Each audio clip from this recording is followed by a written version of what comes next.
ಇನ್ನು ಮುಂದೆ ನಿಮ್ಮ ನೆಚ್ಚಿನ ಧಾರಾವಾಹಿಗಳ ಫುಲ್ ಎಪಿಸೋಡ್ಗಳು ಸನ್ ನೆಕ್ಸ್ಟ್ ಆಪ್ನಲ್ಲಿ ಮಾತ್ರ. ನೀನೇನು ಹೆದರ್ಕೋಬೇಡ. ನಮ್ಮ ಹುಡುಗನ ಹತ್ರ ನಿದ್ದೆ ಮಾತ್ರೆ ಅರೇಂಜ್ ಮಾಡಿ ಕಳಿಸ್ತೀನಿ.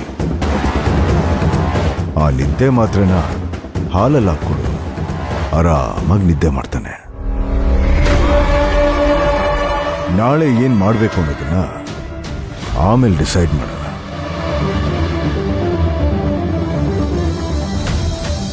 ಅಲ್ಲ ಸರ್, ದಿನ ಹೀಗೆ ಮಾಡಕ್ಕಂತೂ ಆಗಲ್ವಲ್ಲ. ಇದಕ್ಕೇನಾದ್ರೂ ಒಂದು ಪರ್ಮನೆಂಟ್ ಸೊಲ್ಯೂಷನ್ ಹುಡುಕ್ಬೇಕಲ್ವಾ ಸರ್? ಇವತ್ತು ಒಂದು ದಿವಸ ಟೈಮ್ ಕೊಡು.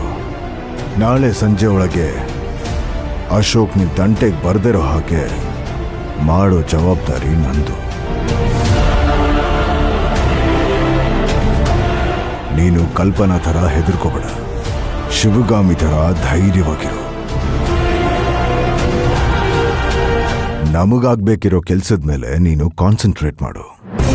ಮಿಕ್ಕದನ್ನ ನಾನ್ ನೋಡ್ಕೊಳ್ತೀನಿ. ಆಯ್ತು ಸರ್. ವಿನ್ಸೆಂಟ್, ಹೇ ವಿನ್ಸೆಂಟ್. ಬಾಸ್, ನೀನೊಂದು ಕೆಲಸ ಮಾಡು. ನಿದ್ದೆ ಮಾತ್ರೆ ತರ ಇರೋ ಪಾಯ್ಸನ್ ಟ್ಯಾಬ್ಲೆಟ್ಸ್ನ ತಗೊಂಡ್ ಬಾ. ಗೊತ್ತಲ್ಲ ಎಲ್ಲಿ ಸಿಗುತ್ತೆ ಅಂತ? ಗೊತ್ತು ಬಾಸ್. ಬಾಸ್, ಏನಕ್ಕೆ ಬಾಸ್? ನಿನಗೆ ಕೊಟ್ಟು ಸಾಯಿಸೋಣ ಅಂತ. ಹಾ?